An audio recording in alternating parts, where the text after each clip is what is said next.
Sometimes, what keeps us awake is the uncertainty of how the world around us truly works. History has known brilliant minds who understood the shadows of human nature like no one else. But tonight, we won't use that wisdom for battle. We'll use it for clarity. By understanding the rules of the game, we can stop fearing the unknown. Imagine stepping into an ancient library lit only by candles, where the noise of the world simply fades away.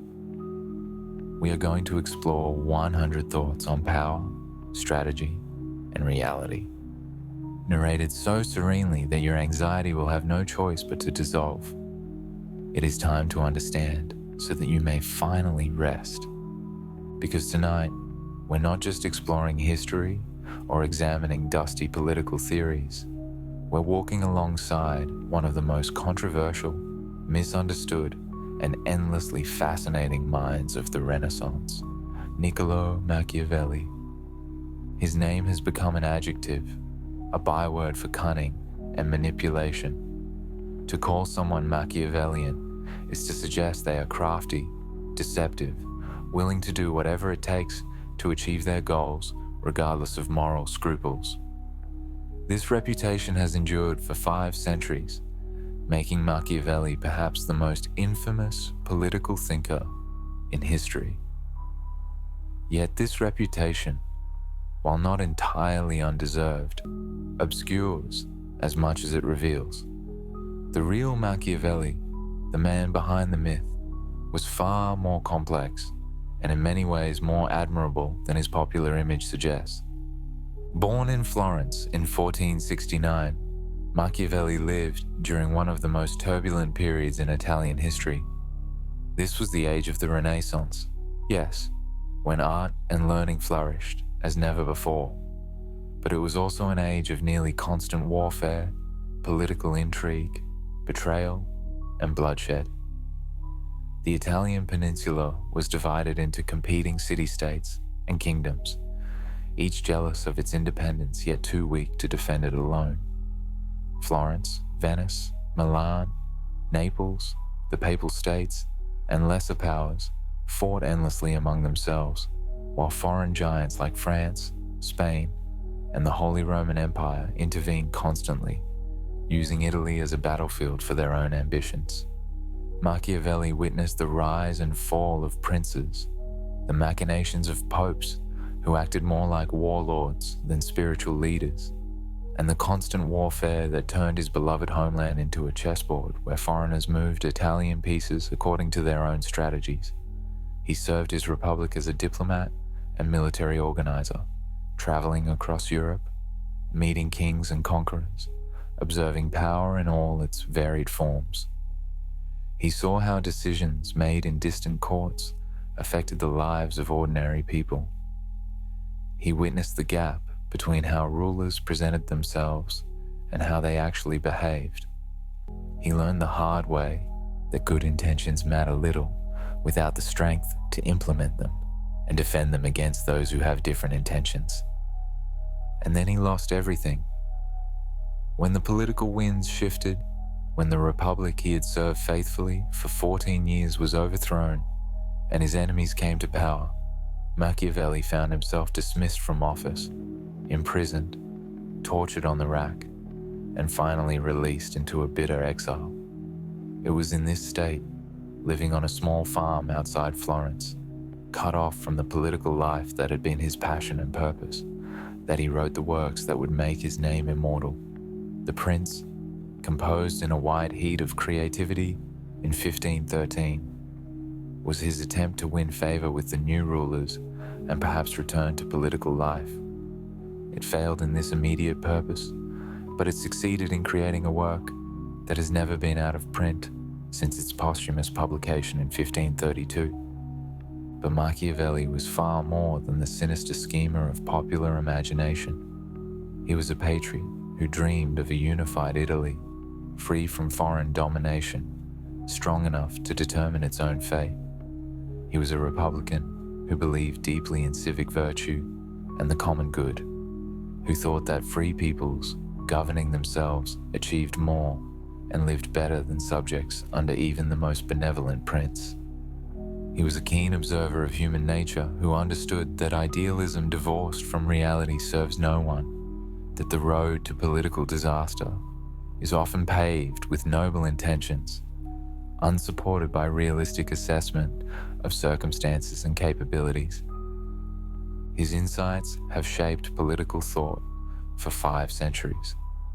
They influenced everyone from Cardinal Richelieu, who consolidated French royal power in the 17th century, to American founders who engaged with his republican thought, even as they debated his methods. Napoleon is said to have kept a copy of The Prince by his bedside, annotated with his own observations, though the evidence for this remains anecdotal. Frederick the Great of Prussia publicly condemned the book while privately applying its lessons. Modern scholars of international relations trace their discipline's foundations to Machiavelli's clear-eyed realism about power and self-interest. Business school professors assign The Prince to future executives, finding in its pages wisdom about leadership, strategy, and managing human organizations. Political leaders across the ideological spectrum, whether they admit it or not, grapple with the dilemmas Machiavelli identified. Yet, Machiavelli remains controversial. Some celebrate him as the father of political science, the first thinker to examine politics as it actually operates rather than as we wish it would operate. Others condemn him as an advocate of tyranny and immorality, a man who divorced politics from ethics and gave license to every form of political crime. The Catholic Church placed his works on the index of prohibited books, and for centuries, his name was invoked to represent the worst aspects of political manipulation and the ruthless pursuit of power. Tonight, we'll explore 100 lessons drawn from his writings, particularly The Prince and his discourses on Livy, but also from his Florentine histories and his extensive correspondence.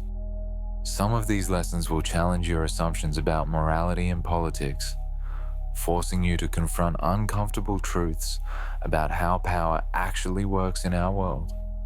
Others will reveal timeless insights about human behavior, showing you patterns that recur across centuries and cultures. And as we drift through these ideas together, gradually and peacefully, you'll discover that Machiavelli offers not just lessons in acquiring and maintaining power, but profound insights into the complex, often contradictory nature of human existence itself, into the tension between what we wish the world were like and what it actually is, between our ideals and our actions, between the person we want to be and the person, circumstance, sometimes force us to become. Before we begin this exploration through the mind of Renaissance Italy's most notorious thinker, if these calm, thoughtful journeys help you unwind or give you a quiet way to end your day, consider liking and subscribing to the channel. It helps others find their way here too, one curious soul at a time, creating a community of people who believe that bedtime can be a time for gentle learning as well as rest. Now, let us begin our gentle descent into the wisdom of Machiavelli, into lessons that have echoed through 5 centuries and remain as relevant today as when they were first written in exile by a disappointed diplomat dreaming of his return to the political life he loved. The man behind the myth. To understand Machiavelli's lessons, we must first understand the man himself and the world that shaped his thinking. Every political theorist is a product of their time and circumstances, and Machiavelli's thought emerged from the crucible of Renaissance Italy in all its glory and violence. Niccolò di Bernardo de Machiavelli was born on May 3, 1469, in the Santo Spirito district of Florence, a neighborhood that housed both prosperous merchants and struggling artisans. His family was respectable but not wealthy. His father, Bernardo, a doctor of law who never achieved great success in his profession, but who possessed something perhaps more valuable, a deep love of learning and a modest library that he steadily expanded despite his limited means. Bernardo kept a diary, the Libro di Ricordi, which provides our only detailed glimpse into young Niccolo's early years. From these pages, we learn that the boy began studying Latin at age 7, a remarkably young age even for Renaissance Florence. His father hired a renowned teacher, Paolo da Ronciglione, who had instructed many of the city's leading humanists. By age 12, young Niccolo was already translating works from the vernacular Italian into Latin, demonstrating a facility with language that would serve him well in his later diplomatic career. He grew up surrounded by the works of classical authors, particularly Livy, whose history of Rome would inspire his greatest work, and Cicero, whose rhetorical brilliance provided a model for effective communication. But beyond these formal studies, Machiavelli absorbed something more important from his childhood environment, a deep sense of what it meant to be Florentine. His family traced its lineage back to the old nobility of Tuscany, and while they had declined in wealth and power, they retained a fierce pride in their heritage and a commitment to republican government. Several Machiavellis had served as gonfaloniere of justice, one of the city's highest magistracies, and the family's republican credentials were impeccable. This background would profoundly shape Niccolo's political commitments, creating a tension in his thought between the pragmatic advice he offered to princes and his deeper belief in republican liberty. Florence, in Machiavelli's youth, was a city of almost unbearable contradictions, a place where the most sublime artistic achievements existed alongside casual political violence, where philosophical discussions of virtue and the good life occurred in a context of backstabbing factionalism and exile. It was nominally a republic, governed by complex constitutional arrangements designed to prevent any individual or family from gaining too much power. But in reality, the city was dominated by the Medici family, merchant bankers who had accumulated enormous wealth and wielded power through a combination of financial manipulation, strategic marriages, patronage networks, and occasional shows of force. The Medici ruled without official title, maintaining the republican forms while controlling the substance of power.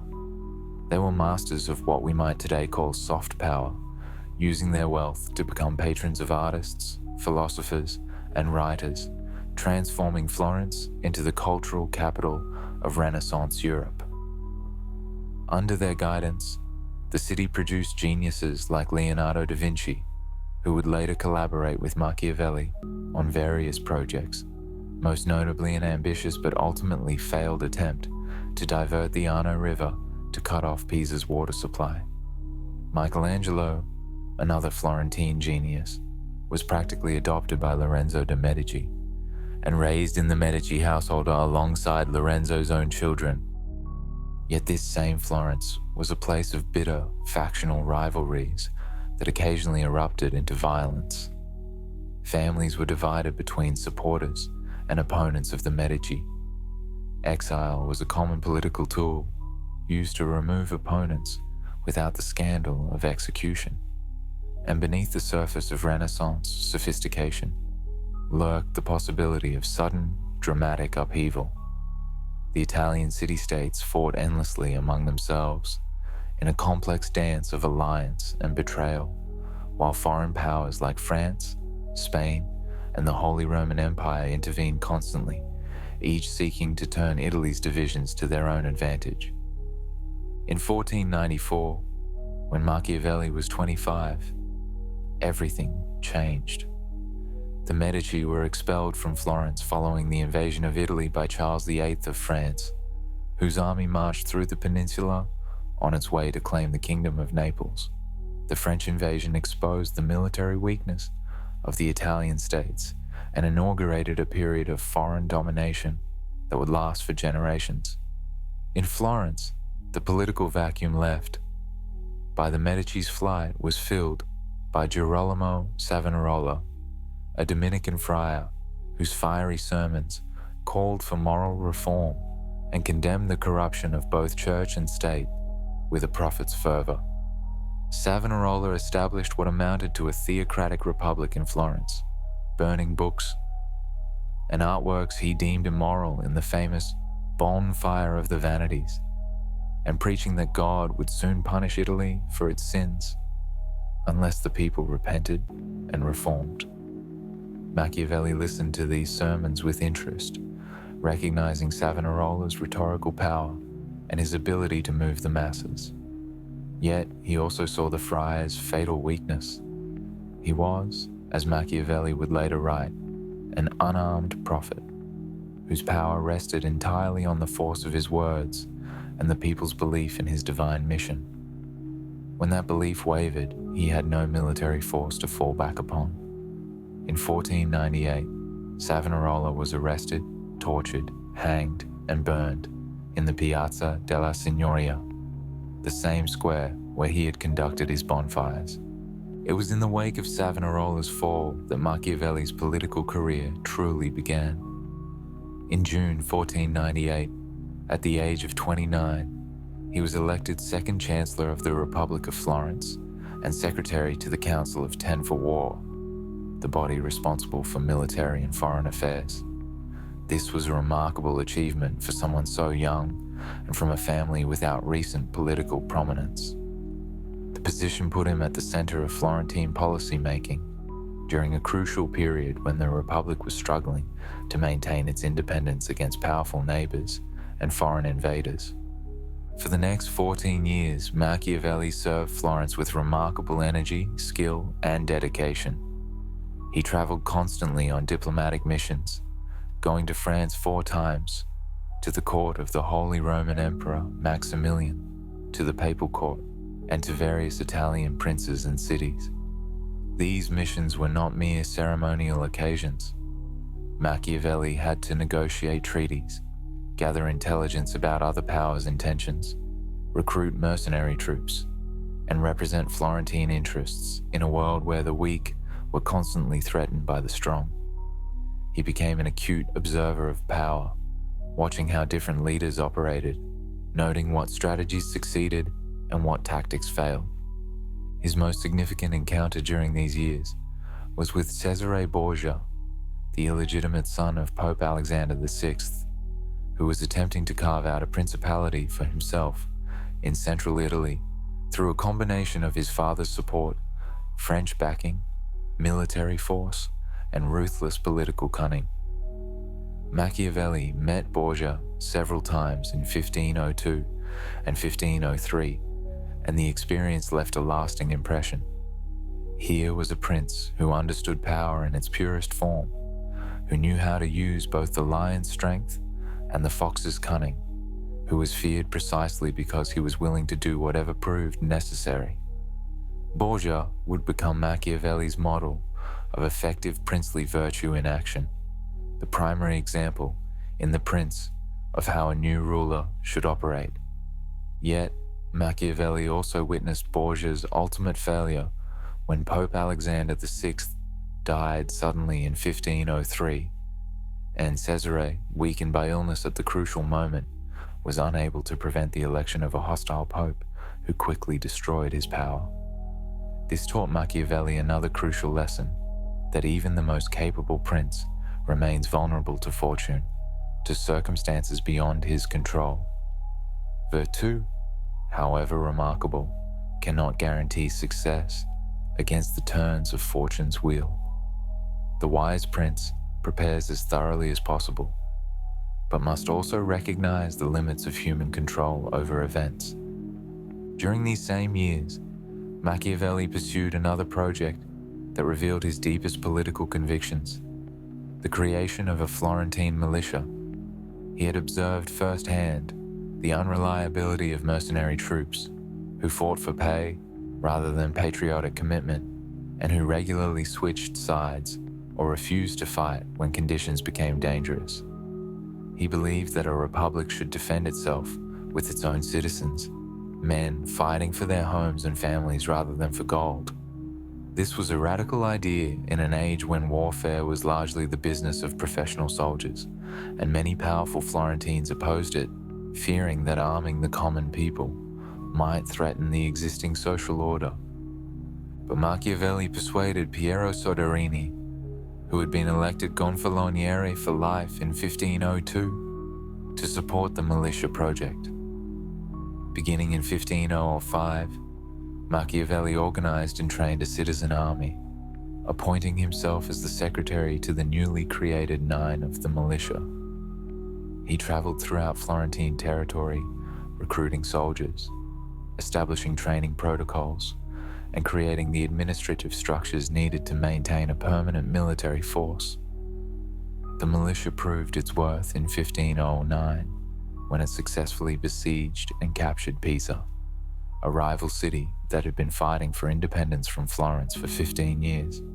This was Machiavelli's greatest practical achievement in office, and it confirmed his belief that Republican military virtue could match and even surpass the professional armies of the age.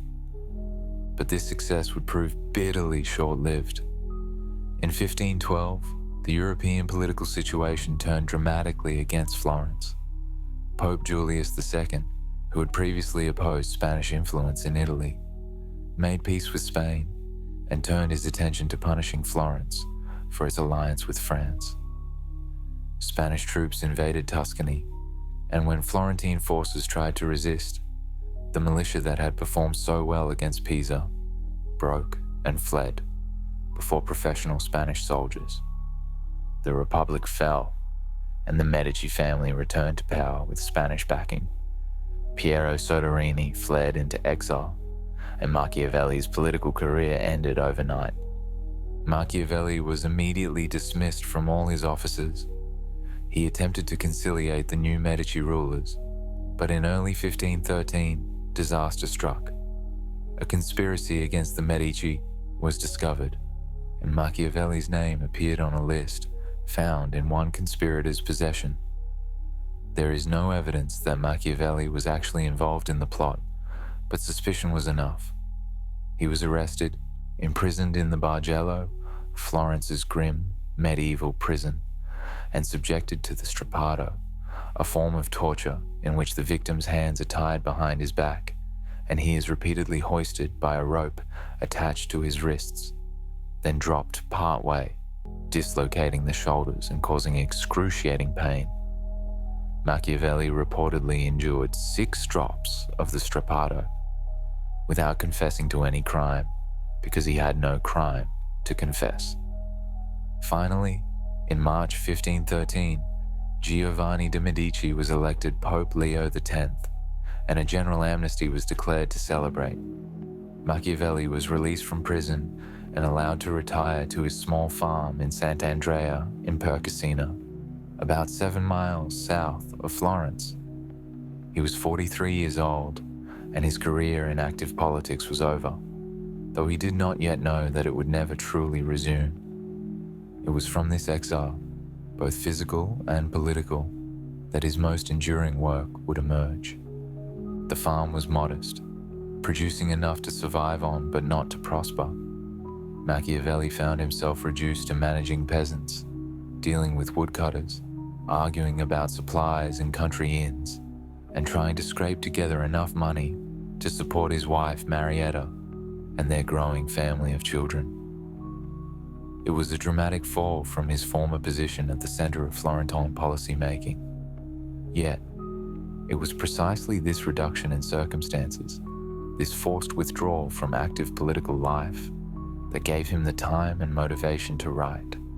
In a famous letter to his friend Francesco Vettori, written in December 1513, Machiavelli described his daily routine in exile. During the day, he would work on the farm, supervise the cutting of wood, haggle with small-time merchants, and sometimes visit a local tavern to play cards with the miller, the innkeeper, and local tradesmen. But in the evening, he wrote, something extraordinary occurred.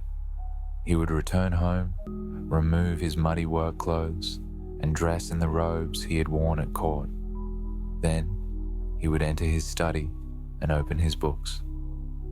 For 4 hours, he would converse with the great minds of antiquity, reading the histories of Rome, studying political philosophy, and thinking deeply about power, states, and human affairs. "I am fed by that food which alone is mine," he wrote, "and for which I was born." In these evening hours, he was not a failed politician or a struggling farmer, but a man engaged in the highest intellectual pursuit, seeking to understand the deepest truths about political life. It was during these sessions that The Prince was written, composed with remarkable speed sometime in the second half of 1513. Machiavelli hoped the work would demonstrate his continued usefulness and win him favor with the Medici. He dedicated it first to Giuliano de' Medici, then, after Giuliano's death, to Lorenzo de' Medici, the younger. But neither man showed much interest in it, and Machiavelli's hopes of returning to political office were disappointed. The Prince would not be published during his lifetime, circulating only in manuscript among a small group of friends and acquaintances. Undeterred, Machiavelli continued writing. He worked on his Discourses on Livy, a much longer and more systematic treatment of republican government that showed a different side of his political thought. Where the Prince offered advice to monarchs on how to acquire and maintain power, the Discourses explored how republics could preserve liberty and achieve greatness. He also wrote plays, particularly the comedy Mandragola, which was performed with considerable success, and showed his skill at satire and social observation.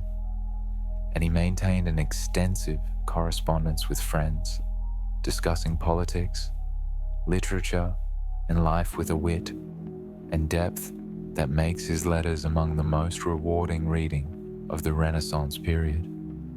Gradually, very gradually, Machiavelli did receive some recognition from the Medici. In 1520, Cardinal Giulio de' Medici, who effectively ruled Florence, commissioned him to write a history of the city.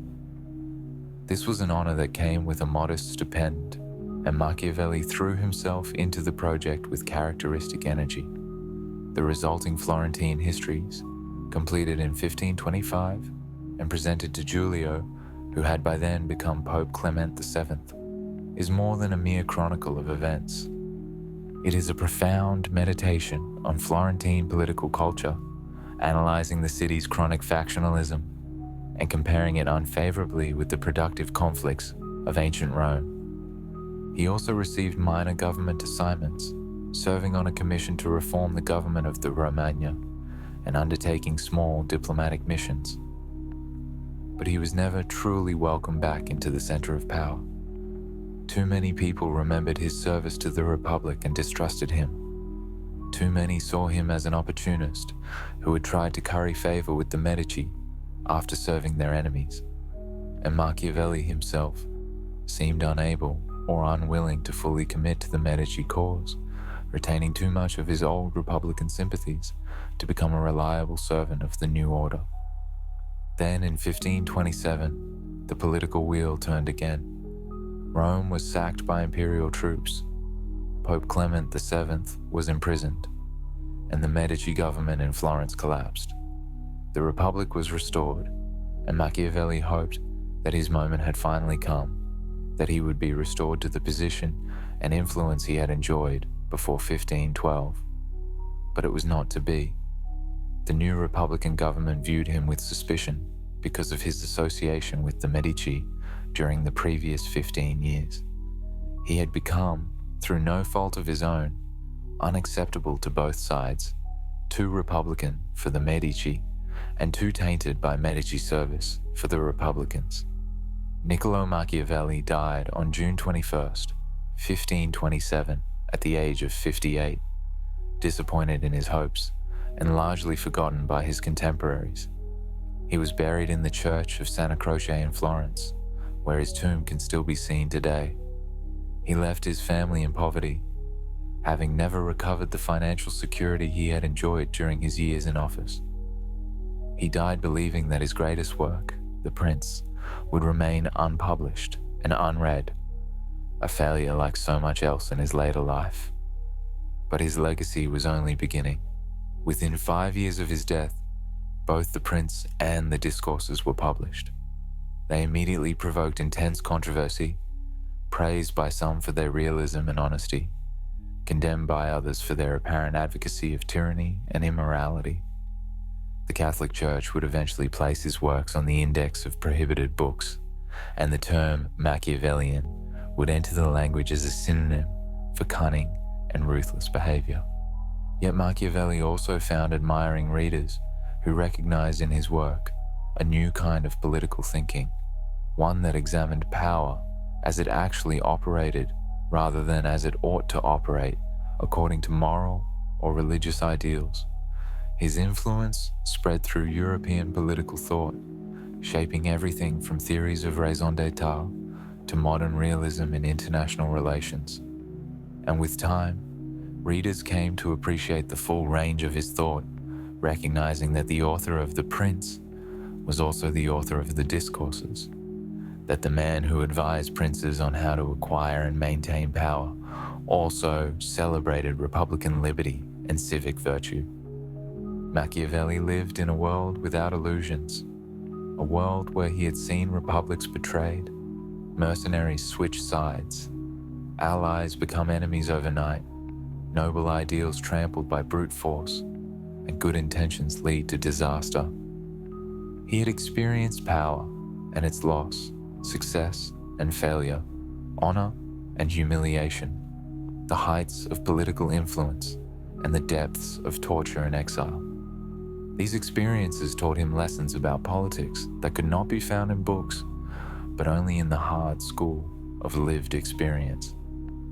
They taught him that politics operates according to its own logic, often at odds with conventional morality. They taught him about human nature in all its complexity, neither as good as optimists believed, nor as bad as pessimists feared, but as a mixture of noble and base impulses that wise statecraft must understand and work with rather than against. But his experiences also taught him about human resilience, about the possibilities of civic greatness, about the enduring value of freedom, and about the importance of thinking clearly and honestly about power, rather than retreating into comfortable illusions. His lessons emerge from this hard-won wisdom, forged in the fires of political struggle and refined through years of exile and reflection. And they speak to us still across the centuries, challenging us to think more deeply about politics, power, and the eternal tension between how we wish the world were and how it actually is. Understanding Power, Lessons 1 through 12. Our first lessons concern the fundamental nature of power itself. Machiavelli understood that power is not simply a tool or a possession, but a dynamic force that shapes and is shaped by human action. Lesson 1. Power is neither good nor evil in itself. It is simply a fact of political life. What matters is how it is acquired, maintained, and used. Machiavelli breaks decisively with classical and Christian thought by refusing to subordinate politics to moral philosophy. For him, the primary question is not whether a ruler is virtuous in a conventional sense, but whether the ruler can preserve the state and serve the common good. This separation of politics from ethics was revolutionary and remains controversial, but it reflects a clear-eyed recognition that the world of power operates by different rules than private morality. Lesson 2. The acquisition of power requires different qualities than its maintenance. A prince who seizes power through his own ability and fortune, what Machiavelli calls virtù, builds on a more secure foundation than one who inherits power or receives it as a gift from others.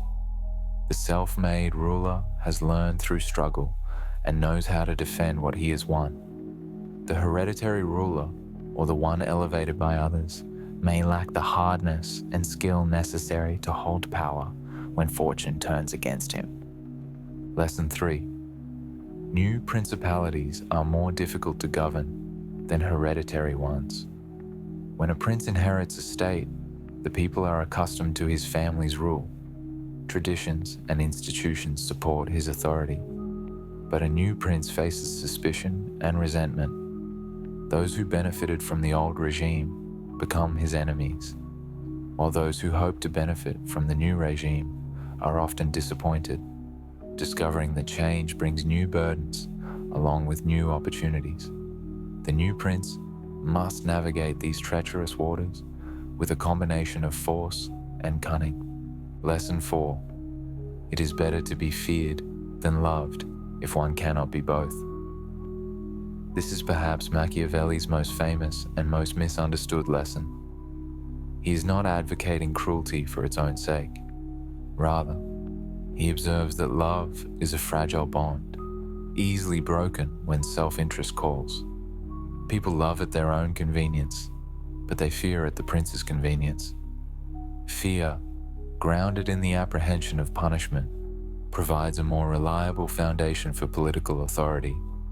Yet Machiavelli immediately qualifies this by warning that a prince must avoid being hated, for hatred leads to conspiracies and rebellion. The key is to inspire fear through strength and decisiveness, while avoiding the casual cruelty that breeds hatred. Lesson 5. A prince should not be bound always by conventional virtue, but must know when circumstances require him to act contrary to faith, charity, humanity, and religion. This does not mean the prince should be consistently vicious. Rather, he must be flexible enough to do wrong when necessity demands it. Machiavelli is brutally honest here. The world is full of people who are not good, and a prince who insists on always acting according to moral ideals will be destroyed by those who have no such scruples. The effective ruler must be prepared to use whatever means the situation requires. Lesson 6. It is more important to appear virtuous than to be virtuous. People judge largely by appearances, and few have the opportunity to know a ruler intimately. A prince who maintains a reputation for mercy, faithfulness, honesty, humanity, and religious devotion will find it easier to govern, even if he must sometimes act contrary to these qualities. The key is managing perception while retaining the flexibility to act as circumstances demand. Machiavelli is not advocating hypocrisy so much as recognizing the gap between political necessity and public expectations. Lesson 7. The lion and the fox. A prince must learn to be both a lion and a fox, for the lion cannot protect himself from traps, and the fox cannot defend himself from wolves. Force alone is insufficient for political success. One must also possess cunning, the ability to recognize traps and snares, to anticipate the moves of rivals, to know when to use guile rather than strength. Many princes fail because they rely too heavily on force and neglect the arts of deception and manipulation. Lesson 8. One change always leaves the way prepared for another. When a prince makes a significant alteration in the state, he creates new patterns and precedents that make further changes possible. This is both a warning and an opportunity. A ruler who introduces reforms must understand that he is setting in motion a process that may not end where he intends. At the same time, a prince who seizes power in a time of change can use the disorder to establish new modes and orders that serve his purposes. Lesson 9. Men will always be false to you unless necessity compels them to be true. This harsh assessment of human nature runs throughout Machiavelli's work. He does not believe people are inherently evil, but he recognizes that most are motivated primarily by self-interest and will abandon commitments when it serves their advantage. A wise prince structures incentives and punishments so that loyalty becomes the rational choice, not merely the moral one. Lesson 10. The prince must be the sole source of authority in the state. Divided sovereignty invites conflict and instability. Whether in a principality or a republic, there must be clear lines of authority and decisive power at the center. Machiavelli saw firsthand the chaos that resulted when Italian city-states were torn by factional rivalries, with no one strong enough to impose order. Unity of command is essential for effective governance.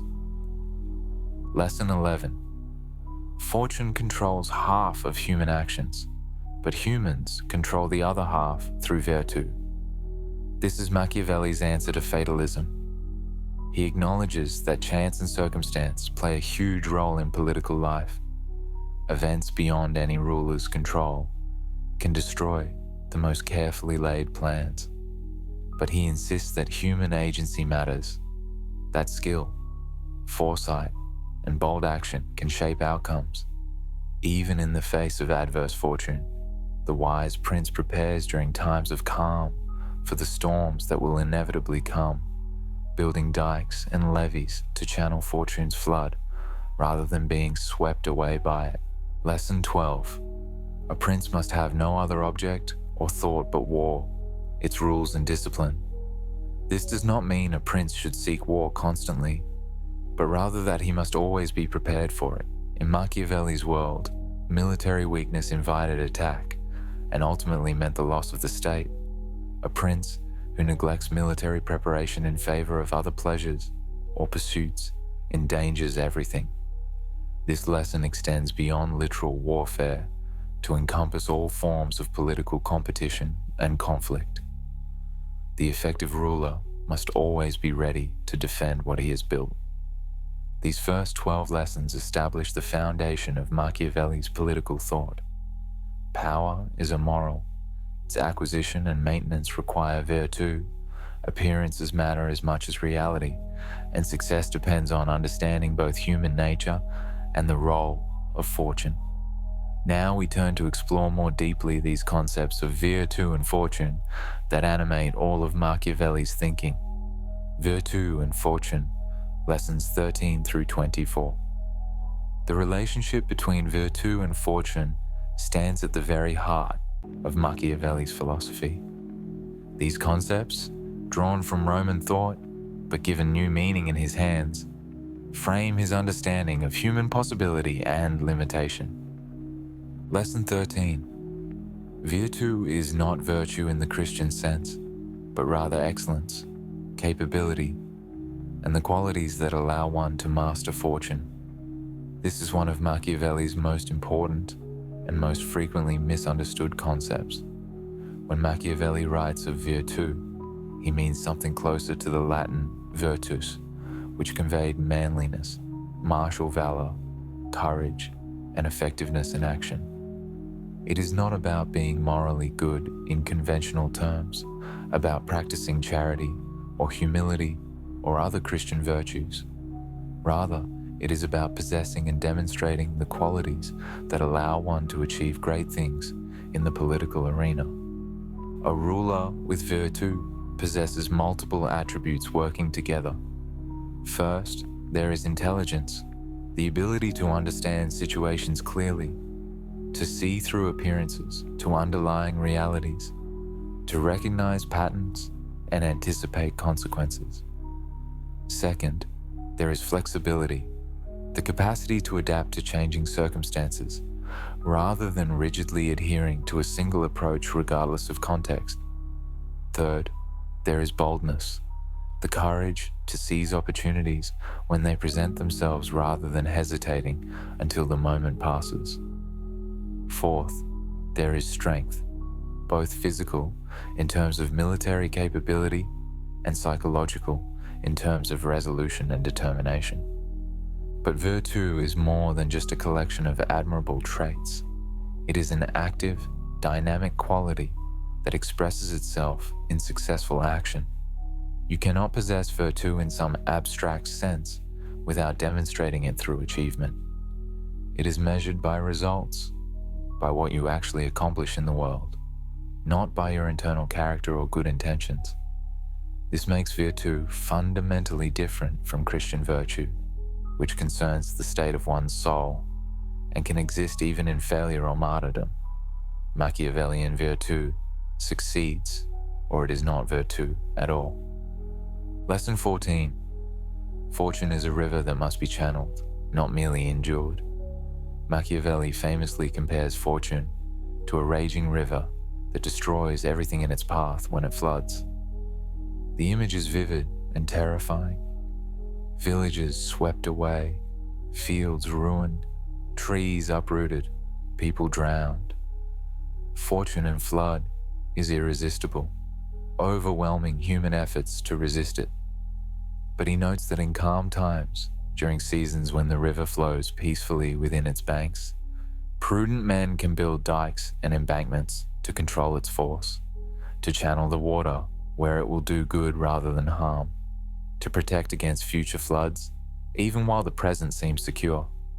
Similarly, a prudent prince prepares for adversity during times of prosperity, establishing strong institutions when they are not immediately needed, cultivating loyal supporters when their loyalty is not yet tested, building effective military forces before war threatens. These preparations are the political equivalent of the dikes and embankments that control floodwaters. They cannot prevent fortune from striking, cannot eliminate chance and uncertainty from political life. But they can moderate fortune's impact, providing protection during times of crisis and creating opportunities to turn even adverse circumstances toward beneficial ends. The prince who waits until crisis strikes before attempting to prepare will find himself swept away like a man standing in a flood's path with no shelter. The prince who prepares during calm times will not be invulnerable, but he will be far better positioned to survive and even prosper when fortune turns against him. This is why periods of peace and prosperity are not times for complacency, but rather opportunities to strengthen the state's foundations against inevitable future challenges. Lesson 15. Fortune favors the bold. Machiavelli uses vivid and somewhat shocking imagery to make this point, comparing fortune to a woman who must be mastered by force and boldness rather than approached with timid caution. While the gender politics of this metaphor are deeply problematic to modern sensibilities, reflecting the patriarchal assumptions of Renaissance Italy, the underlying lesson about initiative and audacity remains relevant and important. Those who act decisively and courageously when opportunity presents itself are more likely to bend circumstances to their will than those who proceed cautiously and timidly, waiting for perfect conditions that never arrive. This does not mean recklessness or foolish risk-taking. Boldness must be informed by intelligence, by careful assessment of circumstances and realistic evaluation of capabilities. But when the moment for action comes, hesitation is fatal. The prince who sees an opportunity but waits too long to seize it will find that the moment has passed, that circumstances have shifted, that what was possible yesterday is impossible today. Fortune rewards the impetuous more than the circumspect, the daring more than the cautious, those who strike decisively when the iron is hot, rather than those who endlessly deliberate while opportunities slip away. Machiavelli observed this pattern repeatedly in his diplomatic career. He saw bold leaders like Cesare Borgia achieve remarkable successes through audacious action, while cautious leaders who moved slowly and carefully were overtaken by events. He saw that in the fluid, dangerous world of Renaissance Italian politics, waiting for certainty meant waiting forever, and those who insisted on acting only when success was guaranteed never acted at all and were eventually destroyed by more decisive rivals. Lesson 16. A prince's virtù must match the times. One of Machiavelli's most subtle and psychologically penetrating insights is that the same qualities that bring success in one situation may lead to failure in another. History is full of leaders who succeeded brilliantly in one phase of their careers, only to fail catastrophically in another, not because they changed, but because circumstances changed while they did not. A bold, aggressive approach serves well when times demand decisive action, when opportunities must be seized quickly before they vanish, when enemies must be struck before they can organize opposition. But this same approach may prove disastrous when circumstances call for patience, when premature action would unite opposition that might otherwise remain divided, when waiting and negotiating would produce better results than forcing immediate confrontation. The tragedy is that human nature is relatively fixed. Our fundamental disposition, our characteristic way of approaching problems and opportunities, tends to remain constant throughout our lives. A naturally bold person will incline toward boldness even when caution would serve better. A naturally cautious person will hesitate even when decisive action is called for.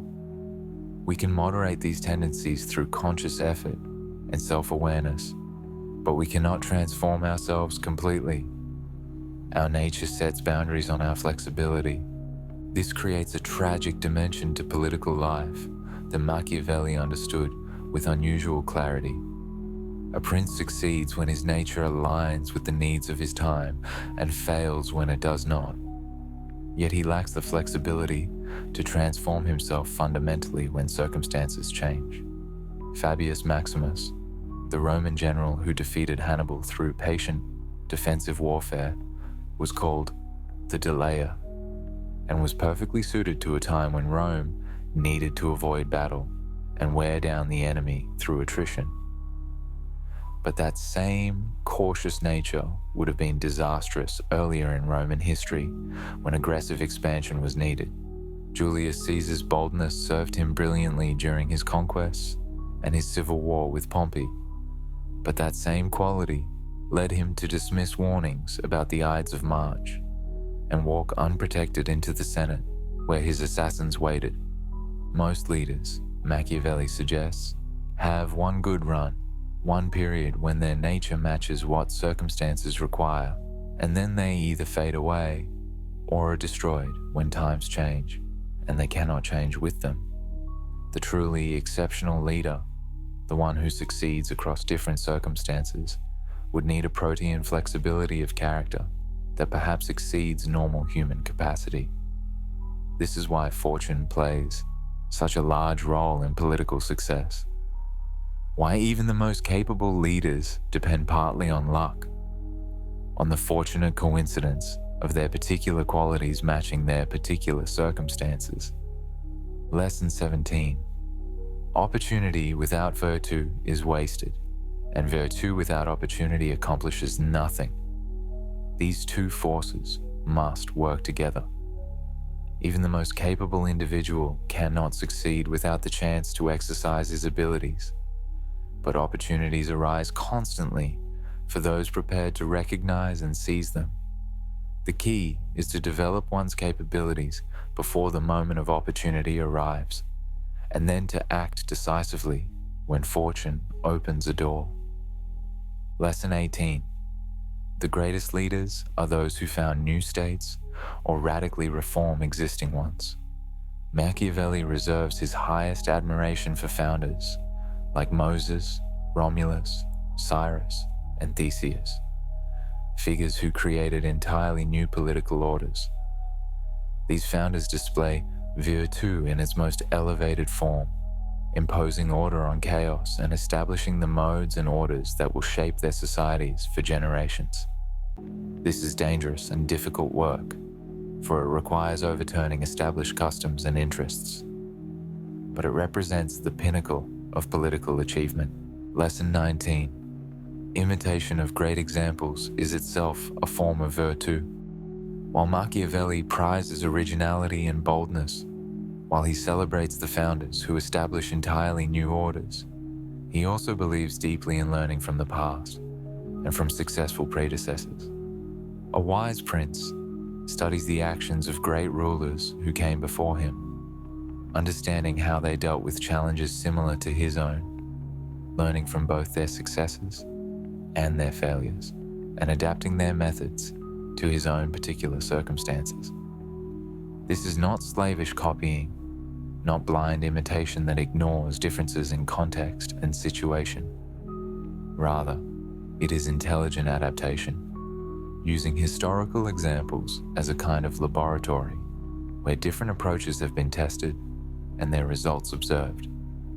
Machiavelli himself exemplifies this practice throughout his works. He constantly refers to Roman history, to Greek examples, to medieval Italian cases, drawing lessons from disparate times and places. He encourages princes to do likewise, to read history not as mere entertainment or curiosity about the past, but as a practical guide to action in the present. The situations we face may seem unique, but human nature remains constant, and the fundamental dynamics of power and politics recur across ages. By studying how great leaders of the past dealt with similar challenges, we can learn principles applicable to our own situations, avoiding their mistakes and emulating their successes while adapting their methods to our particular circumstances. Lesson 20. Virtue requires the ability to see things as they are, not as we wish them to be. Machiavelli criticizes sharply those political writers who concern themselves with imaginary republics and principalities that have never existed anywhere, who write about how princes ought to behave if men were angels, who base their advice on moral idealism rather than political reality.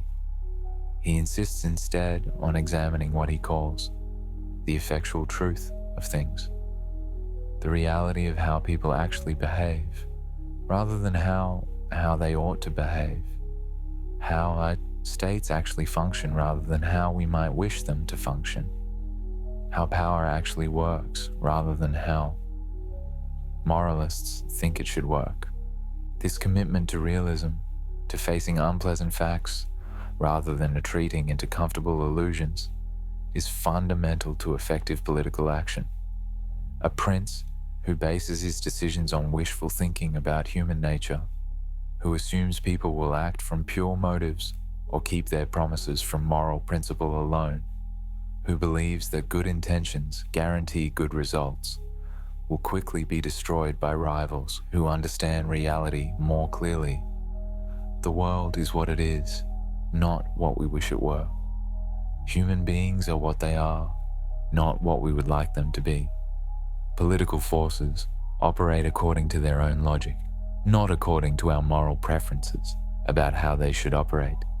This does not mean accepting the world as unchangeable or believing that improvements are impossible. Machiavelli himself hoped passionately for a better Italy, unified and free from foreign domination. But he insisted that such improvements could only be achieved by understanding and working with reality as it exists, not by pretending it is other than it is. Clear vision is the prerequisite for effective action, and self-deception, however comforting in the short term, leads inevitably to failure. Lesson 21. The prince must learn when to use the methods of the beast and when to use the methods of man. Machiavelli argues that since men are not always good, a prince must sometimes abandon the ways of law and reason and embrace the tactics of force and fraud. This is the lesson of the lion and the fox again, but stated more broadly. Human beings are capable of both rational discourse and bestial violence, and effective governance requires mastery of both modes. Lesson 22. He who builds on the people builds on mud, yet the people are more reliable than the great. This apparent contradiction reveals Machiavelli's nuanced understanding of different social classes. The common people are fickle and easily swayed by appearances, yet they desire only to be left alone and not oppressed. The nobles, by contrast, are driven by ambition and the desire to dominate. In a principality, the prince must manage both groups carefully, but in a republic, the people serve as the ultimate guardian of liberty because their interests align with the preservation of the state. Lesson 23. Fortune strikes hardest those who are most dependent on her. A prince who achieves power primarily through good fortune rather than through his own virtù, has built on an unstable foundation. When fortune changes, he lacks the skills and resources to adapt. This is why Machiavelli prizes self-made rulers who have demonstrated their capabilities through struggle. They have proven they can overcome adversity and are therefore better equipped to face future challenges. Lesson 24. The successful prince combines prudence with audacity, adapting his approach to what the situation demands. While Machiavelli generally favors boldness, he recognizes that effectiveness requires judgment about when to strike and when to wait, when to use force and when to employ cunning, when to keep faith and when to break it. This flexibility, this ability to vary one's conduct according to circumstances, represents the highest form of political wisdom, though Machiavelli doubts whether human nature allows for such perfect adaptability. These lessons on virtue and fortune reveal Machiavelli's complex understanding of human agency.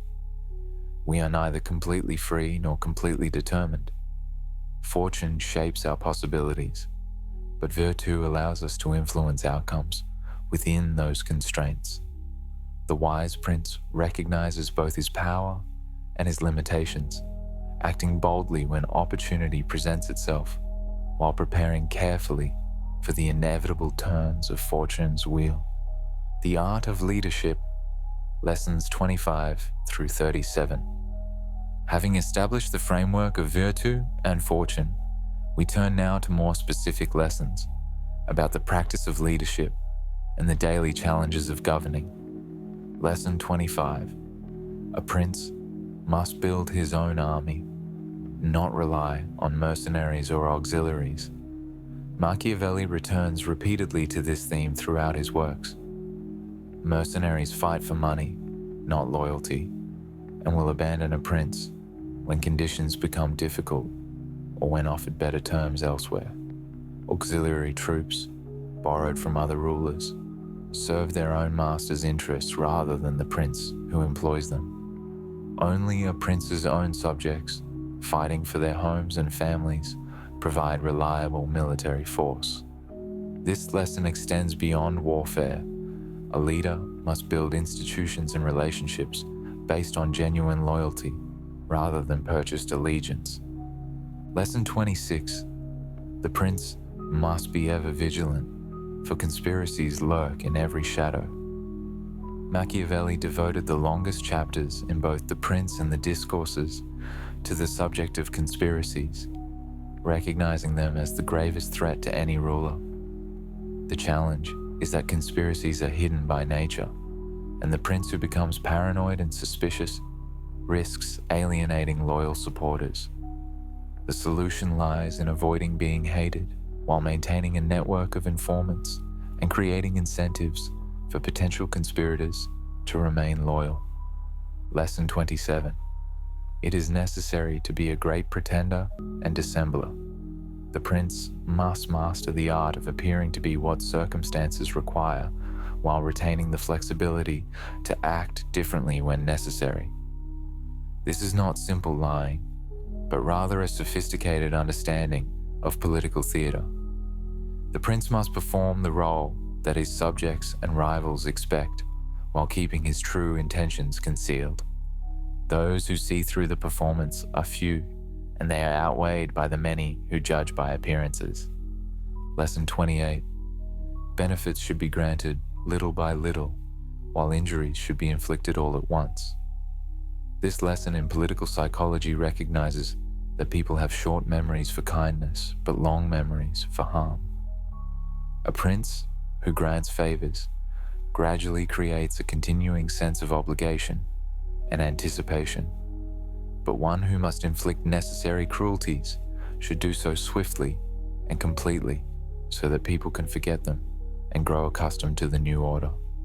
The lingering pain of gradual harm breeds resentment, while swift injury followed by stability allows for reconciliation. Lesson 29. The prince must know how to enter into evil when necessity commands. This is perhaps the starkest statement of Machiavelli's rejection of absolute moral rules in politics.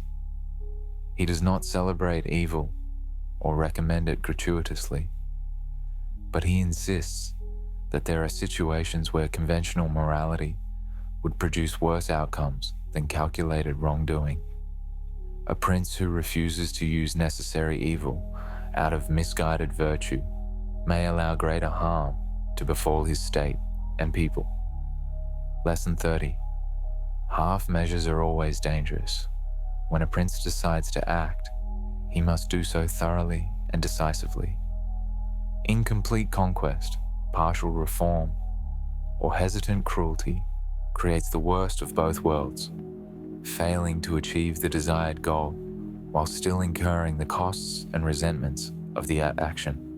Machiavelli repeatedly criticizes Italian princes who took half measures, neither fully embracing a policy nor fully abandoning it, and thereby reaped only the disadvantages of both courses. Lesson 31. The prince must be a skillful manager of men, understanding what motivates each individual and how to employ them effectively. Not everyone is driven by the same desires or fears. Some seek honor, others wealth, still others security or power. The effective leader learns to read people, to understand what they want and what they fear, and to structure relationships accordingly. This is not merely manipulation, though it certainly includes that element. It is also a recognition that different people contribute different strengths and require different forms of motivation. Lesson 32. A prince should seek wise counselors, but make his own decisions. Machiavelli warns against princes who are too easily influenced by advisors or who allow themselves to be swayed by the last person they spoke with. At the same time, he recognizes that no ruler can know everything and must rely on expert advice. The solution is to encourage honest counsel by rewarding those who speak truthfully while reserving final judgment for the prince himself. The ruler must be the master of his advisors, not their servant. Lesson 33. It is better to be parsimonious than liberal with resources. This seems counterintuitive, for we might expect generosity to win support. But Machiavelli observes that lavish spending creates expectations that eventually cannot be met, leading to disappointment and resentment. Moreover, continued generosity requires ever-increasing taxation, which makes the prince hated. Better to be known as frugal and prudent, living within one's means and maintaining reserves for times of need. Occasional liberality from such a position is valued far more than constant lavishness that drains the treasury. Lesson 34. The prince must appear to possess certain virtues, even if he cannot actually practice them consistently. Specifically, he should seem merciful, faithful, humane, honest, and religious. These appearances win popular support and make governance easier. But the prince must retain the flexibility to act contrary to these qualities when circumstances demand it. The key is that people judge by what they see, and if the prince maintains the right appearance, the occasional necessity of acting differently will be forgiven or overlooked. Lesson 35. New institutions must be established quickly and completely, while old institutions should be preserved as much as possible. When a prince conquers new territory or institutes major reforms, he must act swiftly to establish new modes and orders before opposition can organize. But he should also preserve existing institutions wherever they do not conflict with his authority, for people are accustomed to them and resist unnecessary change. The wise prince is radical where he must be and conservative where he can be. Lesson 36. The prince must guard against flattery. Rulers are constantly surrounded by people who tell them what they want to hear, seeking favor through praise and agreement. This creates a dangerous isolation from truth. The solution is to select a few wise counselors who are given permission to speak honestly and to punish anyone else who offers unsolicited advice or false flattery. Even then, The prince must listen critically and make his own judgments. Lesson 37. In times of peace, a prince should think constantly of war, and in war, never lose sight of the possibility of peace. Military preparation must be continuous, for enemies do not wait for convenient moments to attack. A prince should study military history, exercise his body and mind in warlike pursuits, and ensure his forces are well trained and equipped. Yet he must also understand that war is a means to an end, not an end in itself. The ultimate goal is the security and prosperity of the state, and sometimes this is better served by negotiation than by battle. These lessons in the art of leadership reveal Machiavelli's deep pragmatism. He is concerned throughout with what works, with the practical challenges of maintaining authority and achieving goals in a world full of competitors and constraints. His advice is often cold and calculating, but it emerges from careful observation of what actually succeeds and what fails in the arena of power. Human Nature and Psychology, Lessons 38 through 50. Underlying all of Machiavelli's political thought is a particular understanding of human nature.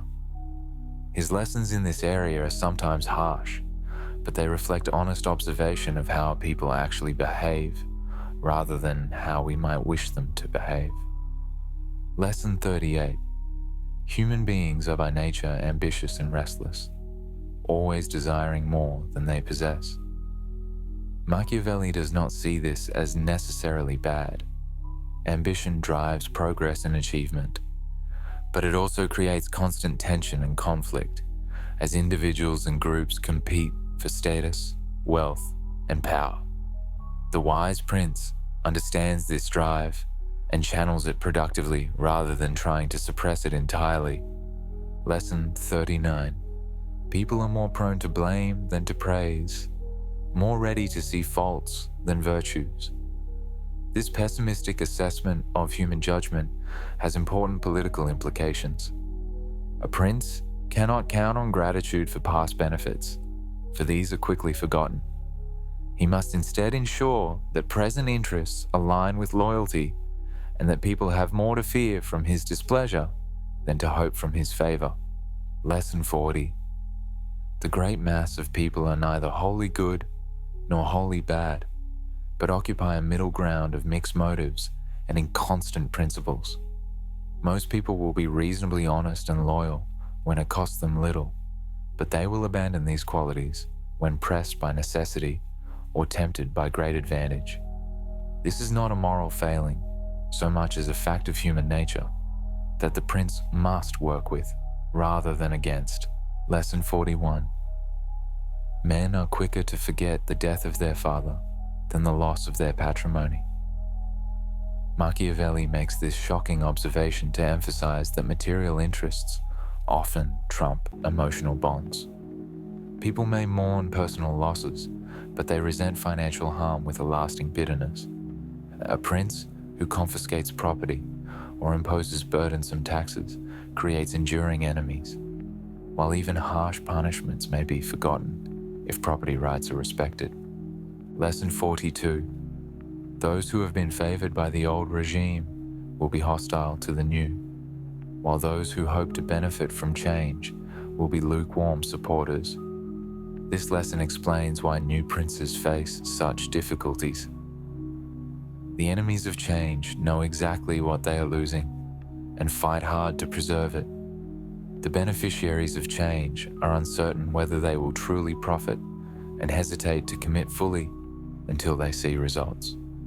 This asymmetry of motivation makes reform difficult and dangerous. Lesson 43. People adapt to good fortune more readily than to bad, and they blame their leaders for adversity while crediting themselves for prosperity. When times are good, people forget past hardships and expect continued success. But when trouble arrives, they immediately look for someone to blame, and the prince is the most convenient target. This creates an unfair dynamic where the ruler gets little credit for achievements, but heavy blame for setbacks, even those beyond his control. Lesson 44. Most people judge events by their outcomes, rather than by the rightness of the means employed. Machiavelli observes that success itself provides a kind of justification in the eyes of most observers. If a prince's policies produce peace and prosperity, few will question the methods used to achieve those results. But if policies fail, even the most morally pure approach will be condemned. This is not a statement of what should be, but what is, and it has profound implications for how princes must act. Lesson 45. The common people want not to be oppressed, while the nobles want to oppress. This fundamental division of interests between social classes shapes all political life. In a principality, the prince must balance these competing desires, aligning with whichever group serves his purpose, while preventing either from dominating completely. In a republic, institutional arrangements must channel this conflict productively rather than allowing it to tear the state apart. Lesson 46. Humans are governed more by fear than by love, but hatred is the most dangerous passion of all. As we have seen, Machiavelli recommends that a prince be feared rather than loved, but he immediately qualifies this by warning against being hated. Fear produces a calculating obedience that serves the prince's purposes. Love creates a more genuine bond, but one that is fragile and unreliable. Hatred, however, motivates desperate actions and conspiracies, transforming subjects into mortal enemies. The prince must therefore inspire fear while avoiding the cruelty that breeds hatred. Lesson 47. People care more about present realities than about abstract rights or ancient traditions. While Machiavelli acknowledges that custom and tradition have power, he notes that most people are ultimately pragmatic. If a new regime provides peace, security, and reasonable prosperity, they will eventually accept it, regardless of how it came to power or what rights were violated in the process. This does not justify tyranny, but it explains why illegitimate regimes can nevertheless achieve stability. Lesson 48. Human memory is short, and resentments fade with time, if not constantly refreshed. This lesson offers both warning and hope. A prince who continues to inflict harm will face mounting resistance, as new injuries add to old ones. But a prince who inflicts necessary harm swiftly and then governs well may see opposition fade as people forget past grievances and adjust to present realities. Time heals, but only if the wounds are allowed to close.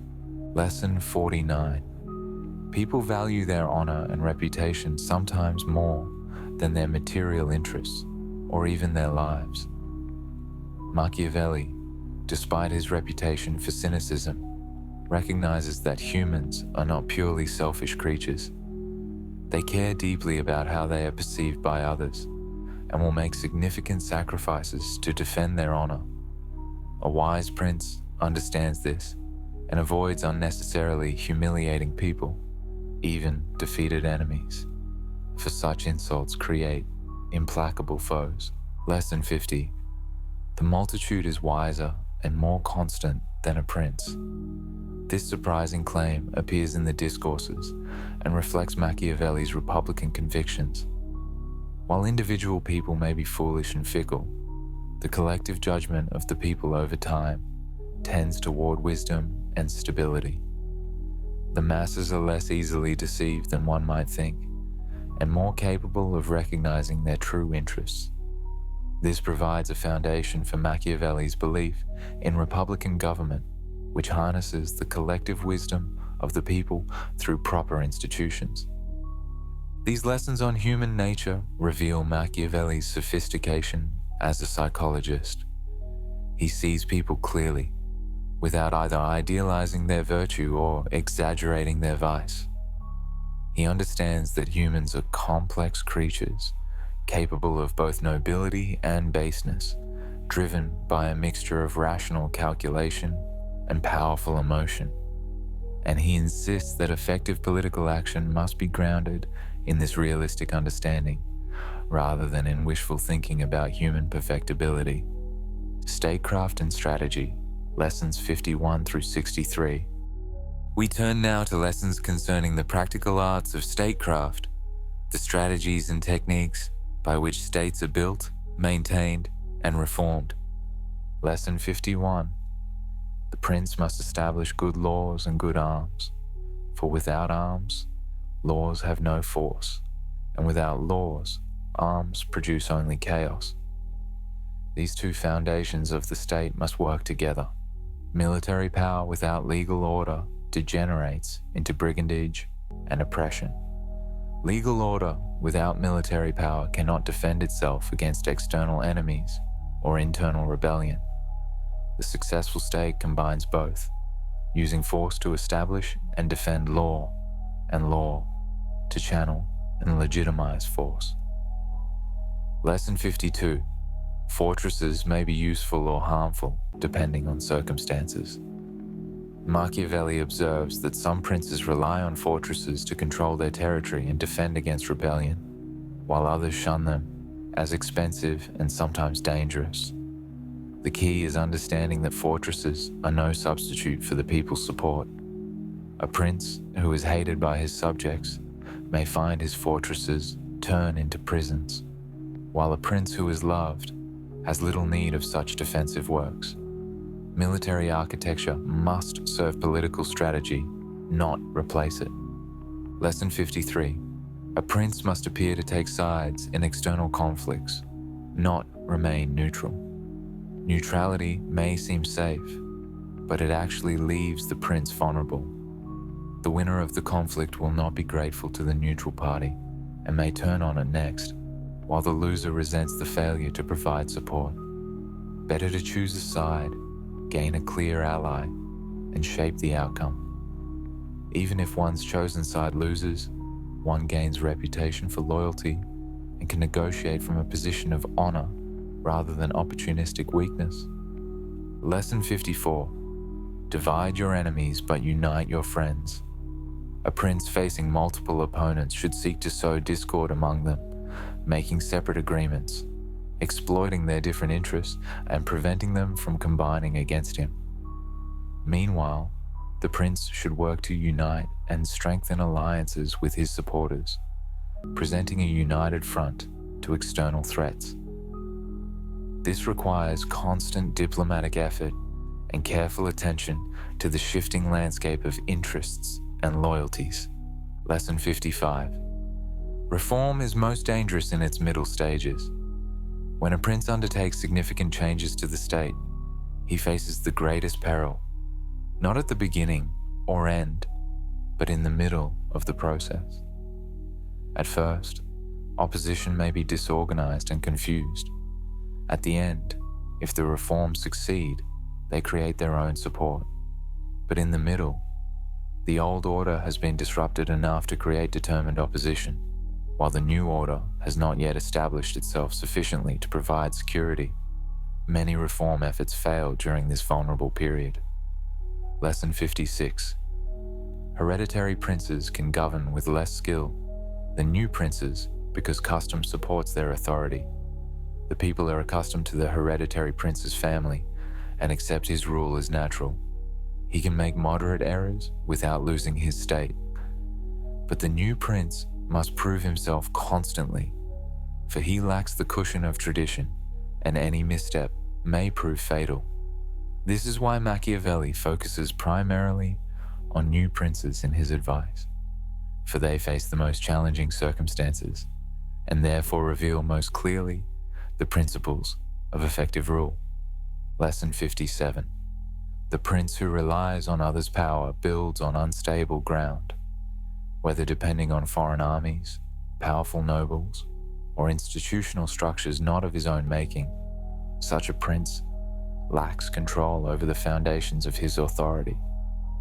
When the source of power shifts its support or is itself overthrown, the dependent prince falls with it. Only the prince who builds his own power base through personal virtue and the loyalty of his own forces stands on secure ground. Lesson 58. Conquered peoples should be either caressed or crushed. This brutal maxim reflects Machiavelli's stark realism about the options facing a conqueror. If the conquered can be won over through good treatment and integration into the new order, this creates a stable foundation. But if they cannot be reconciled, they must be thoroughly defeated and prevented from threatening the conqueror's hold. The worst approach is the middle path of partial oppression, which creates resentment without establishing security. The conquered must be made either allies or helpless. Lesson 59. New benefits cannot erase old injuries. A prince who has harmed someone cannot simply buy forgiveness through subsequent kindness. The memory of the injury remains, poisoning any gratitude for later benefits. This is why Machiavelli advises that all necessary injuries be inflicted at the beginning of a prince's rule, before benefits are granted. The sequence matters. Harm followed by kindness may eventually win tolerance, but kindness followed by harm creates implacable enemies. Lesson 60. The state exists for the common good, not for the private advantage of rulers. Despite Machiavelli's reputation as an advocate of amoral power politics, he consistently maintains that the state has a purpose beyond the ruler's personal interests. A prince who treats the state as his private property, exploiting it for personal gain rather than serving the common welfare, betrays his office and ultimately undermines his own security. The prince and the state have a symbiotic relationship, each serving the other's interests properly understood. Lesson 61. Civic virtue in the citizens is more valuable than personal virtue in the prince. This lesson from the Discourses reveals Machiavelli's republican convictions. While the prince focuses on the qualities of individual rulers, the Discourses argue that the character of the people ultimately determines the state's success. A society of civic-minded citizens who put the common good above private interest can sustain republican liberty and achieve great things. But a corrupt people, interested only in personal advantage, will lose their freedom regardless of their leaders' qualities. Lesson 62. Institutions must be periodically renewed through a return to founding principles. Over time, all institutions drift from their original purposes and accumulate corruptions. The wise state creates mechanisms for periodic renewal, moments when it examines itself critically and returns to its founding virtues. This may require dramatic reforms or even upheavals, but without such renewal, even the best institutions eventually decay into mere forms without substance. Lesson 63. Mixed constitutions are more stable than pure ones. Machiavelli, following classical political theory, argues that states combining elements of monarchy, aristocracy, and democracy prove more durable than those relying on a single principle. The Roman Republic, with its consuls, senate, and tribunes, provided a model of such balance. Each element checks the other's excesses, and different groups in society have a stake in the system's preservation. This creates resilience against both external threats and internal corruption. These lessons on statecraft reveal Machiavelli's understanding of the state as an artificial construction requiring constant care and adjustment. States are not natural organisms that grow on their own, but human creations that must be actively maintained and periodically renewed. The art of statecraft lies in understanding the forces that threaten the state's stability and wielding the tools of law, military power, diplomacy, and institutional design to counter those forces. The Darker Wisdom, Lessons 64 through 76. Some of Machiavelli's most controversial lessons concern what we might call the darker arts of politics, the use of deception, cruelty and calculated evil in service of political ends. These lessons have earned him his reputation for cynicism and amorality, yet they emerge from his unflinching examination of political reality. Lesson 64. Cruelty well used can be more merciful than misplaced kindness. Machiavelli distinguishes between cruelties that are well used and those that are poorly used. Well-used cruelties are those inflicted swiftly, completely, and for clear political purposes, after which the prince governs well. Poorly used cruelties are those inflicted gradually, inconsistently, or without purpose, creating ongoing fear and resentment. Paradoxically, the cruel prince who acts decisively and then establishes peace may cause less total suffering than the kind prince who fails to prevent disorder and allows violence to proliferate. Lesson 65. Sometimes it is necessary to act against conscience for the sake of the state. Machiavelli acknowledges that effective political action may require the prince to violate his personal moral beliefs. The prince bears a public responsibility that transcends his private virtue. If saving the state requires actions that would be wrong in private life, the prince must set aside his conscience and do what necessity demands. This does not eliminate the moral cost, but it recognizes that political leadership involves tragic choices where all options carry moral weight. Lesson 66. One who deceives will always find those willing to be deceived. People want to believe what they wish to be true, and this makes them vulnerable to manipulation. The skilled prince understands human psychology well enough to present his actions in a light that makes them acceptable to his subjects. Even when his true motives are quite different, this is not merely lying, but a sophisticated understanding of how to frame actions so that people interpret them favorably. Lesson 67. Avoid the reputation for being irresolute or indecisive above all else. While Machiavelli counsels flexibility and adaptation to circumstances, he also warns against the appearance of weakness or uncertainty. A prince who wavers constantly, changing his mind and reversing his decisions, loses the respect of both subjects and rivals. Better to make a firm decision and stick with it, even if it proves to be wrong, than to dither indefinitely. Decisiveness itself commands respect and creates an aura of authority. Lesson 68. The prince must sometimes break his word. While faith and honesty are valuable qualities, Machiavelli insists that a prince cannot be bound absolutely by promises made in changed circumstances. If keeping faith would lead to the prince's destruction or to great harm to the state, he must be prepared to break his word. The key is doing so in a way that provides plausible justification and minimizes the damage to his reputation. And the prince should always keep faith when it costs him little, for this builds credit for those occasions when breaking faith becomes necessary. Lesson 69. Let sleeping dogs lie. Some injuries and offenses are best left unaddressed. A prince who feels compelled to respond to every slight or punish every wrong creates endless conflicts and exhausts himself, pursuing matters of little importance. The wise prince learns to ignore minor offenses and focus his energy on significant threats. Pride and the desire for vengeance are luxuries that politicians can rarely afford. Lesson 70. Control of information is essential to power. The prince must manage what his subjects know and believe about both his own actions and external events.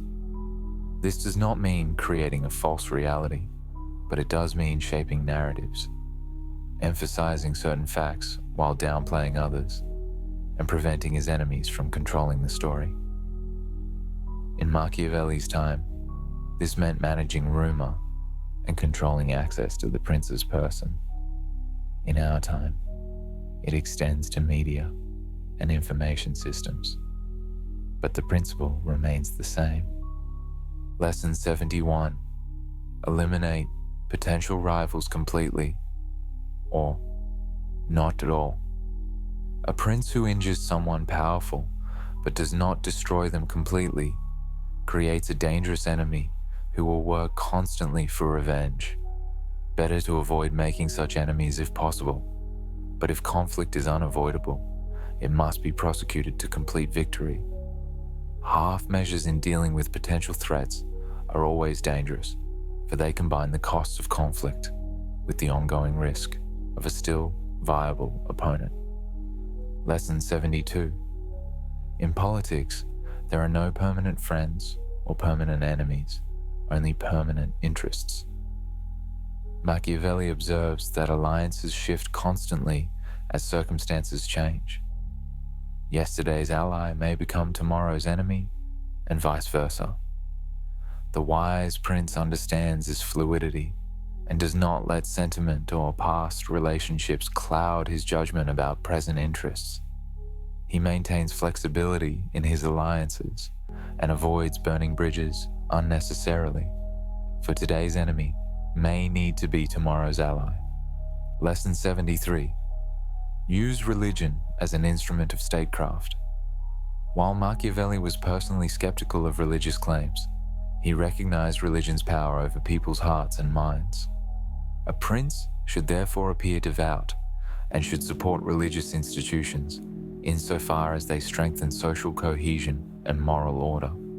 But the prince must not allow religious authorities to gain independent political power that could challenge his own authority. Religion serves the state, not the other way around. Lesson 74.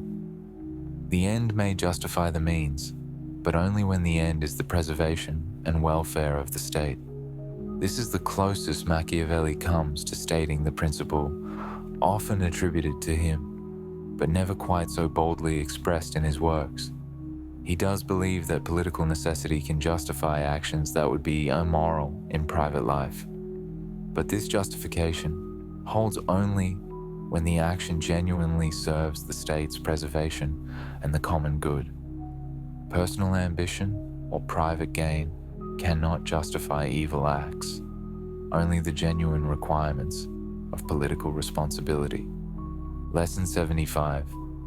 Appear to have virtues you may lack, but never appear to lack virtues you have. The prince's reputation is a political asset that must be carefully managed. If the prince possesses admirable qualities, he should ensure they are known. But if he lacks certain virtues, he should at least maintain the appearance of possessing them. The worst situation is when a prince's genuine virtues go unrecognized, while his faults are widely known. Better to be worse than one appears, than to appear worse than one is. Lesson 76. Sometimes one must do evil that good may come of it, but one must never enjoy it. Machiavelli distinguishes between the prince who commits necessary cruelties with regret and the one who takes pleasure in them. The former acts from calculation and political necessity. The latter reveals a character flaw that will eventually lead to tyranny and destruction. Even when forced to use harsh measures, the prince should maintain an inner moral compass that reminds him such actions are regrettable necessities, not goods in themselves. These darker lessons reveal the most troubling aspects of Machiavelli's thought, yet also his clearest-eyed realism about the nature of politics.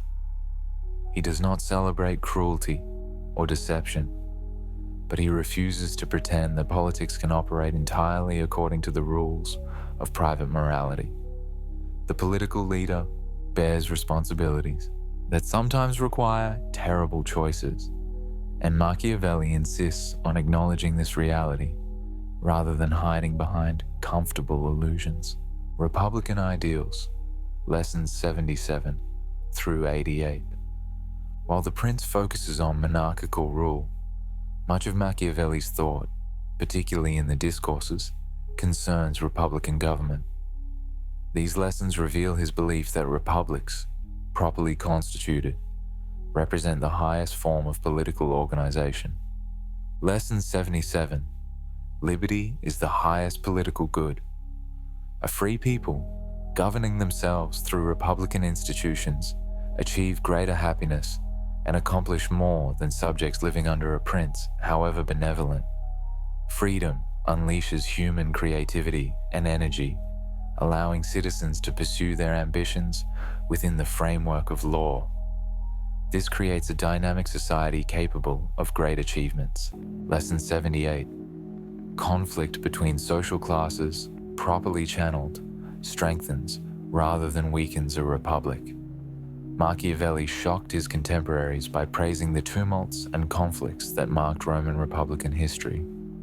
He argued that the struggle between patricians and plebeians forced both groups to compromise and led to laws that protected liberty. Conflict itself is not the problem. The problem is conflict that cannot be resolved through institutional means and therefore degenerates into violence. Lesson 79. The people are the best guardians of liberty. While the great seek to dominate, the common people desire only not to be oppressed. This makes them natural allies of republican government and defenders of constitutional limits on power. A republic that empowers the people to check the ambitions of the elite creates a stable foundation for liberty. Lesson 80. A citizen army is the foundation of a free republic. Machiavelli's insistence on citizen militias, rather than professional armies or mercenaries, reflects both practical and philosophical considerations. Practically, citizens fighting for their own homes and freedom are more reliable than hired soldiers. Philosophically, bearing arms is both a privilege and a duty of free citizens, and a people who cannot defend themselves will eventually lose their liberty to those who can. Lesson 81. The rule of law must be supreme, and no individual should be above it. In a republic, even the most honored citizens must be subject to legal constraints. When individuals can act above the law, corruption spreads and liberty erodes. The strength of a republic lies in its institutions and laws, which outlast any individual and provide continuity across generations. Lesson 82. Republics are more adaptable than principalities because they can draw on a wider range of talents. A prince is limited by his own nature and capabilities, but a republic can select leaders suited to particular challenges. When times require caution, it can elevate cautious leaders. When times require boldness, it can choose bold ones. This flexibility allows republics to adapt to changing circumstances more successfully than states dependent on a single individual's qualities. Lesson 83. Corruption is the death of republics. When citizens lose their civic virtue and pursue only private interests, republican institutions decay into empty forms. Laws are disregarded, public office is sought for personal gain, and the common good is forgotten. Once corruption reaches a certain point, it becomes almost impossible to reverse, and the republic eventually falls into tyranny or is conquered by more virtuous peoples. Lesson 84. Founding or reforming a republic requires a single individual of exceptional virtue. While Machiavelli praises collective republican government, he recognizes that creating such a government requires a founder who acts almost like a prince, imposing new modes and orders through force of will. Romulus, though he killed his brother, deserves praise for founding Rome. The founding moment requires concentrated power, but the goal is to establish institutions that will then diffuse power appropriately. Lesson 85. A republic must maintain military virtue to preserve its liberty. Republics that grow soft and neglect military preparedness invite conquest. The Romans remained free for centuries because they maintained their martial culture and civic virtue. When they eventually lost these qualities during the late Republican Empire, they also lost their liberty. This lesson applies not only to literal military virtue, but to a broader willingness to make sacrifices for the common good. Lesson 86. Religion, properly used, is the foundation of civic virtue. Machiavelli, despite his criticism of Christianity's otherworldly focus, recognized that Roman religion had strengthened the Republic by instilling respect for oaths, encouraging public service, and creating social cohesion. A republic needs some form of civic religion that supports, rather than undermines, political virtues. The problem with Christianity, in his view, was that it praised suffering and humility rather than the active, this worldly virtues that republics require. Lesson 87. Small republics are freer but weaker, while large republics are stronger but more prone to corruption. This reflects a fundamental tension in republican theory. A small republic like Sparta can maintain civic virtue and harmony, but lacks the power to defend itself against large enemies or to expand. A large, expansionist republic like Rome grows powerful, but faces the constant challenge of maintaining virtue and avoiding corruption across its expanded territory. There is no perfect solution to this dilemma. Each republic must choose its priorities. Lesson 88. The best republic combines popular liberty with stable institutions and room for exceptional individuals to exercise their virtù. Machiavelli's ideal, based on his reading of Roman history, balances democratic, aristocratic, and monarchical elements. The people have a voice through their tribunes, the elite deliberate in the Senate, and individual leaders can rise through merit to positions of authority. This mixed constitution provides both stability and dynamism, preserving liberty while allowing for effective action. These Republican lessons reveal Machiavelli's deepest political convictions. While he wrote The Prince as a practical guide for monarchs, his heart belonged to Republican government. He believed that free peoples achieve greatness through their collective energy and virtue, and that the best political order is one that harnesses human ambition and conflict for the common good, rather than suppressing them through authoritarian rule. Timeless Principles, Lessons 89 through 100. As we approach the end of our journey through Machiavelli's wisdom, we turn to lessons that synthesize his thought and point toward enduring principles applicable across times and circumstances. Lesson 89. Human nature does not change, so political principles based on understanding human nature remain relevant across ages. Machiavelli repeatedly argues that people in all times and places have the same basic passions, desires, and weaknesses. This means that careful study of history can teach us how to act in the present, for the same causes tend to produce the same effects. While circumstances vary, human nature provides a constant against which political strategies can be tested. Lesson 90. The past is a guide, not a prison. While Machiavelli advocates learning from historical examples, he also insists on adapting those lessons to present circumstances. Blind imitation of ancient practices would be foolish, but so is the belief that moderns face entirely new problems, requiring entirely new solutions. The wise statesman studies the past to understand principles, and then applies those principles creatively to contemporary challenges. Lesson 91. Great events often have small causes. Machiavelli notes how seemingly trivial incidents can trigger major historical transformations. A single insult can spark a war, a minor conspiracy can bring down a government, a small reform can open the way to larger changes. This means statesmen must be attentive to details and understand how small causes can cascade into large effects. Lesson 92. Necessity is the mother of both invention and virtue. People rise to challenges when they must, displaying capabilities they never knew they possessed. A republic facing genuine threats often discovers reserves of strength and creativity, while one living in ease and comfort grows soft and corrupt.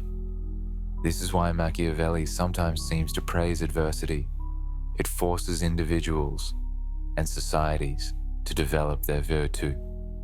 Lesson 93. Words matter, but deeds matter more.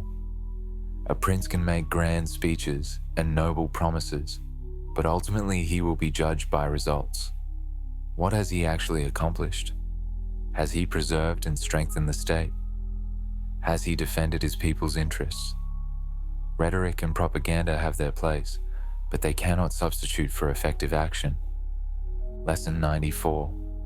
The prudent statesman prepares for multiple contingencies. Because fortune is unpredictable, the wise prince does not put all his resources into a single strategy. He maintains flexibility, builds diverse alliances, develops multiple capabilities, and always has backup plans. This diversification of risk is essential in a world where the unexpected constantly occurs. Lesson 95. Timing is everything in politics. The same action taken at different moments produces vastly different results. Acting too soon may be as disastrous as acting too late. The skilled politician develops an almost intuitive sense of the right moment to strike, when to wait, when to speak, and when to remain silent. This temporal wisdom, this sense of political timing, distinguishes truly great leaders from merely competent ones. Lesson 96. The state is an artificial construction that requires constant maintenance and occasional dramatic renovation. Unlike natural organisms, states do not automatically heal themselves or grow healthily without guidance. They are human creations that reflect human purposes and require human effort to sustain. Left to themselves, they drift toward corruption and decay. Only active intervention, periodic reform, and the constant application of political wisdom keep them functioning properly. Lesson 97. Politics is an art, not a science. While Machiavelli seeks to derive general principles from historical study, he recognizes that every situation is unique and requires judgment rather than mere application of rules. The successful statesman combines theoretical knowledge with practical wisdom, understanding principles, but also knowing when to deviate from them. Political skill cannot be reduced to a formula, but must be cultivated through experience and reflection. Lesson 98. The greatest political achievements come from those who dare to be different. The founders and reformers whom Machiavelli most admires broke with convention and established new modes and orders. They did not simply accept the world as they found it, but sought to transform it according to their vision. This requires courage, for innovators face opposition from those comfortable with existing arrangements. But without such daring, no great achievements are possible. Lesson 99. A healthy society requires both competition and cooperation. Machiavelli's understanding of conflict as potentially productive reflects his belief that human energy and ambition should not be suppressed, but channeled. A good political order creates arenas where people can compete for honor and advantage, within rules that prevent such competition from becoming destructive. This combines the dynamism of competition with the stability of cooperation. Lesson 100. The ultimate test of any political system is whether it serves the common good and preserves human freedom and dignity. Despite his reputation for amoral pragmatism, Machiavelli never loses sight of the purpose of politics. States exist to enable human flourishing, to protect people's lives and property, to preserve liberty, and to allow citizens to pursue excellence. Any political arrangement must be judged by how well it serves these ends. Power is not an end in itself, but a means to creating and preserving good societies. These final lessons synthesize Machiavelli's political wisdom and point toward its deepest purposes. He is often read as a purely cynical analyst of power, but his work actually rests on profound commitments to human freedom, civic excellence, and the common good. His realism about human nature and political necessity serves these higher values by insisting that we see the world clearly rather than through the distorting lens of wishful thinking. And so we come to the end of our journey through Machiavelli's wisdom. We have walked with him through the courts of princes and the assemblies of republics, examined the darkest corners of political necessity and the brightest possibilities of civic virtue, and explored his complex understanding of human nature and political life. What should we take from these 100 lessons? Not, certainly, a simple formula for political success, or a permission to act without moral restraint. Machiavelli offers something more valuable and more challenging, an invitation to think seriously about power and its uses, to face uncomfortable truths about human behavior and political reality, and to understand the tragic dimensions of political choice. He teaches us that politics operates in a realm where moral absolutes often conflict with practical necessities, where good intentions may produce terrible results, and harsh measures may serve beneficial ends. He insists that effective political action requires clear-sighted understanding of how people actually behave, not wishful thinking about how they ought to behave. And he shows us that leadership involves accepting responsibility for difficult choices, sometimes choosing between imperfect options, where every path carries moral cost. Yet Machiavelli is not ultimately a teacher of cynicism or amorality. His deepest commitment is to human freedom and civic excellence. He wants people to live in states that serve their interests, protect their liberty, and allow them to achieve great things. He believes in the possibility of well-ordered republics where citizens govern themselves through institutions that balance different interests and channel human ambition toward the common good. And he recognizes that creating and preserving such societies requires both virtù, the excellence that allows individuals and peoples to master fortune, and institutions that embody collective wisdom and outlast individual lives. His lessons remain relevant because the fundamental challenges of political life have not changed. We still struggle to balance security with liberty, to manage conflicts between different groups and interests, to create institutions that are both stable and adaptable. We still face the question of how far political necessity can justify actions that would be wrong in private life. We still must decide when to trust and when to be skeptical, when to compromise and when to stand firm, when to preserve traditions and when to embrace change. Machiavelli does not give us easy answers to these questions, but he gives us a framework for thinking about them seriously, grounded in realistic understanding of human nature and informed by careful study of historical experience. He models a kind of thinking that is simultaneously idealistic in its ultimate goals and ruthlessly realistic in its assessment of means.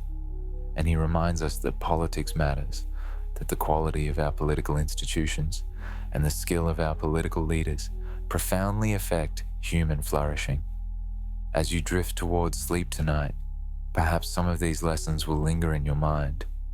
Perhaps you will think about the relationship between power and morality, about the tension between ideals and reality, about the complexity of human nature and the difficulty of political choice. Perhaps you will see your own time and its challenges with slightly different eyes, recognizing patterns that Machiavelli observed 5 centuries ago still playing out in our contemporary world.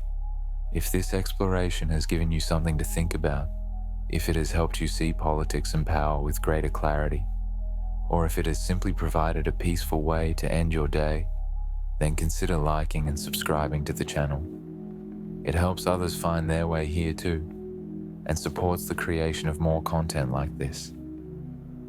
The lessons of Machiavelli are not comfortable. They challenge our assumptions and force us to confront unpleasant realities. But they are honest lessons, earned through experience and sharpened through centuries of debate. And in a world still marked by power struggles, competing interests, and the eternal tension between what is and what ought to be, his wisdom speaks to us across the centuries with undiminished relevance. Rest well tonight. Dream of ancient Florence, of the Roman Republic he so admired, of the political wisdom won through struggle and observation.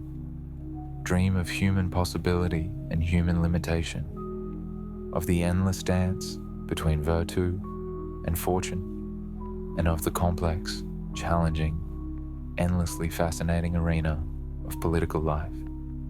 Good night.